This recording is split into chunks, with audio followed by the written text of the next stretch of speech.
kita sama-sama mengucap syukur kehadiran Allah Subhanahu wa taala karena pada hari ini kita masih diberi nikmat sehat sehingga masih bisa berkumpul dalam pertemuan kedua komunitas praktisi UPTD SMP Negeri 3 Kota Bumi. Alhamdulillah. Terima kasih saya sampaikan kepada teman-teman yang telah menyempatkan waktu dan tenaganya untuk hadir di pertemuan kedua ini, dan kita akan membahas 3 hal.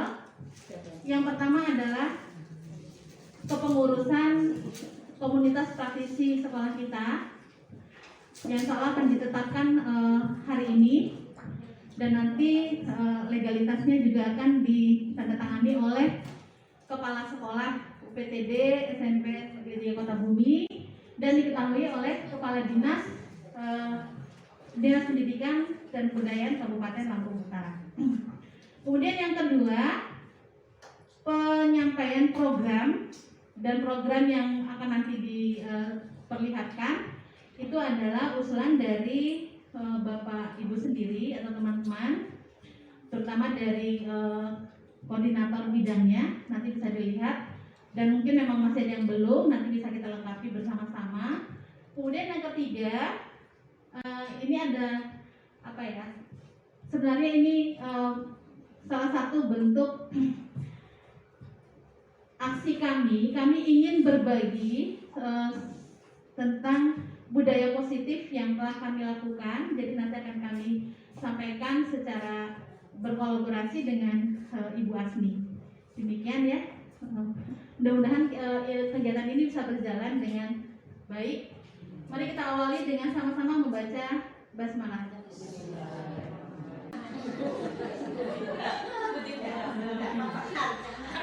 Oke, konsep disiplin positif dan motivasi. Jadi ini Bapak Ibu, selama ini mungkin kita juga ya, kita orang-orang dewasa yang ada di sekolah ini sering ketika anak itu melakukan kesalahan itu kita hukuman yang berlaku gitu. Padahal sebenarnya konsep disiplin positif dan motivasi itu tanpa hukuman, apalagi hukuman fisik gitu ya. Kalau penjara itu di mana ya? Itu lain Ibu. Lain di penjara. Ini yang di sekolah. Ini di sekolah ini kan anak-anak gitu ya. Misalnya kan maling di sekolah nih, kita insert gitu kan. Kalau dia maling kita kasih roti aja hadiah. Kemudian tanpa hukuman, kemudian murid merdeka itu sama dengan disiplin kuat. Kemudian motivasi internal. Nah, ini tugas kita Bapak Ibu. Jadi kita itu harus bisa menumbuhkan motivasi dari dalam diri anak, ya, agar terjadi dengan kedisiplinan gitu ya. Jadi memang sudah saya coba Bapak Ibu ya. Jadi saya coba di kelas saya 9G. Baik teman-teman, kita lanjutkan ya. Sebentar lagi dilanjutkan dulu ya pulangnya.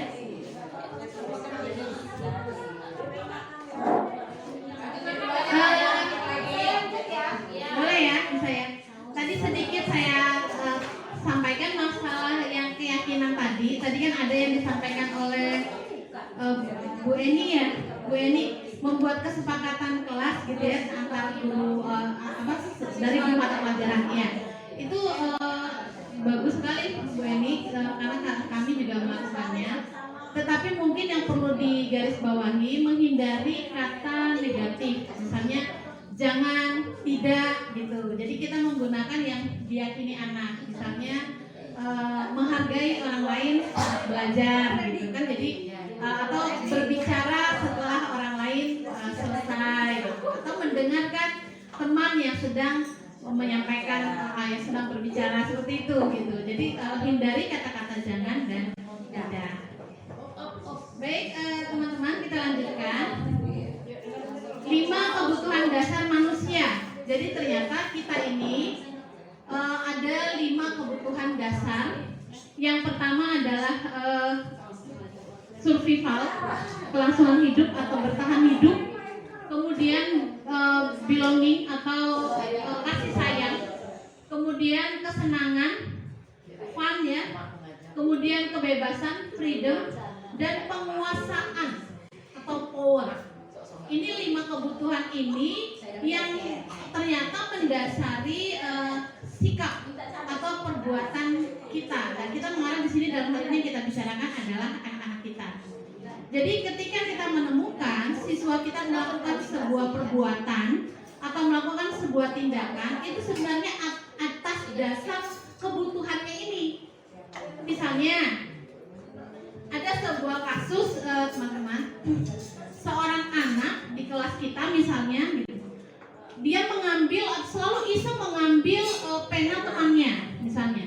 Nah ketika kita tanya, kenapa kamu suka ngambil penanya teman kamu, kok dikumpulin pena teman-teman gitu, senang aja kok gitu. Kalau ngelihat teman panik atau teman marah, saya senang. Nah itu bisa kita seperti yang sudah saya sampaikan bahwa manusia itu mempunyai 5 kebutuhan yang tadi sudah saya bahas. Jadi artinya ketika kita melihat siswa kita melakukan sesuatu, itu dasarnya adalah karena dia ingin memenuhi kebutuhannya, gitu ya. Baik, selanjutnya kita melihat 5 posisi kontrol guru. Jadi ada 5 posisi kontrol guru. Nah ini Bapak Ibu lihat ya. Yang pertama ada posisi kontrol guru sebagai penghukum. Dalam hal ini guru menggunakan hukuman terhadap siswanya ketika siswanya melakukan hal-hal yang tidak sesuai dengan peraturan atau tidak sesuai dengan harapan kita sebagai guru. Kemudian yang berikutnya adalah membuat rasa bersalah. Nah ini sama dengan penghukum, bahwa ini adalah posisi kontrol seorang guru yang boleh dikatakan negatif. Ya, yang boleh dikatakan negatif. Mengapa demikian? Karena posisi ini sepertinya gurunya akan berkata lemah lembut, tetapi dia akan menimbulkan rasa bersalah pada siswanya. Misalnya, ketika ada siswa melakukan kesalahan, gurunya kemudian berkata, kamu kasihan gak sih nak sama ibu? Apalagi yang harus ibu bantu sama kamu? Kamu sudah ibu tolong seperti ini, kamu sudah ibu lakukan seperti ini, dan seterusnya ya. Mengiba sepertinya gurunya terhadap muridnya, itu menimbulkan rasa bersalah pada anak. Dan ini ternyata posisi kontrol seorang guru yang negatif. Kemudian yang ketiga, teman. Posisi guru mengondisikan posisinya sebagai seorang teman. Ini juga sebenarnya posisi yang cukup baik, tetapi ada sisi negatifnya. Mengapa demikian? Karena ketika seorang siswa merasa yang sudah begitu dekatnya dengan guru, sudah seperti teman, ketika dia merasa tidak terpenuhi suatu keinginannya, dia akan membenci gurunya. Jadi artinya sifat ini menjadi tidak lama gitu ya, hanya sementara sifatnya. Kemudian yang berikutnya adalah pemantau.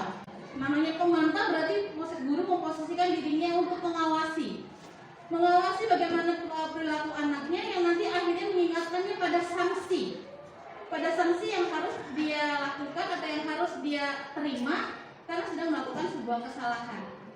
Nah, posisi teman dan posisi pemantau ini sebenarnya masih dikatakan posisi seorang guru yang positif. Tetapi ada yang lebih baik lagi Bapak Ibu, yaitu ketika guru memposisikan sebagai seorang manajer. Jadi guru di sini dalam hal ini memposisikan diri untuk menyelesaikan permasalahan siswanya dengan cara bertanya. Jadi bertanya apa yang sebenarnya terjadi, kesalahannya apa. Jadi guru memancing pertanyaan-pertanyaan kepada siswa yang mengharapkan siswa itu akhirnya sendiri yang menjawab. Siswa menyadari apa kesalahannya, kemudian nanti siswa juga yang akan menyebutkan apa yang cara dia bagaimana menyelesaikan permasalahan tersebut. Jadi hanya dengan bertanya guru menuntun, gitu.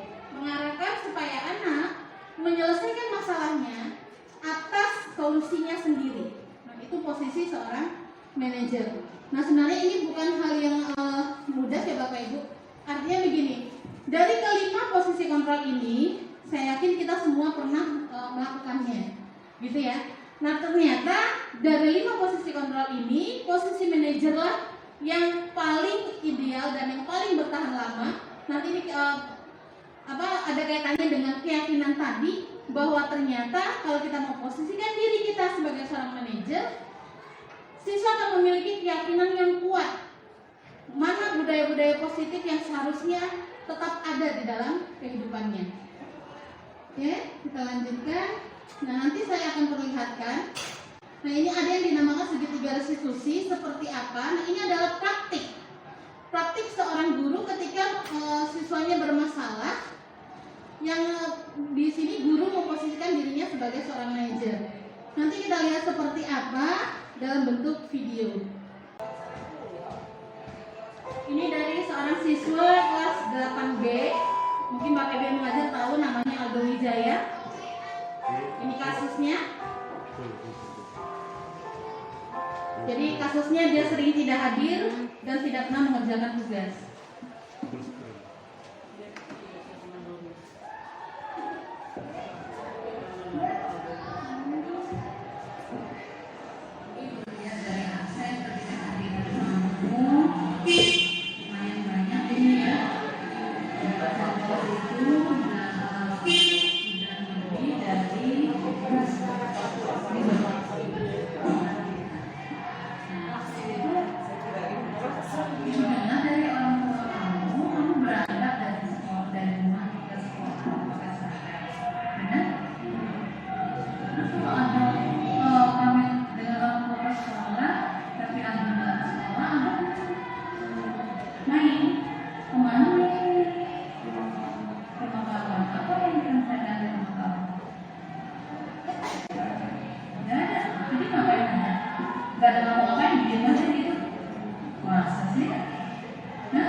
Jadi kita mengarahkan siswa kita untuk menemukan pemecahan permasalahannya sendiri, tapi tetap ada penegasan dari kita di akhir. Ini maaf tidak sampai selesai. Kita arahkan kapan siswa menyelesaikannya, begitu, kasih ada batasan waktunya. Dan dia yang menetapkan, bukan kita. Dan nanti kita lihat apakah akan ada perubahan. Ya, demikian yang bisa saya sampaikan. Ini contoh yang artinya begini Bapak Ibu. Ini adalah sebuah usaha saya dalam menyelesaikan permasalahan siswa dengan memposisikan diri sebagai seorang manajer. Karena harapannya siswa memiliki kesadaran sendiri secara internal, bukan dari eksternal, untuk mengubah perilakunya menjadi lebih baik. Itu yang bisa saya sampaikan. Mungkin ada yang mau ditanyakan? Tidak ada. Baik.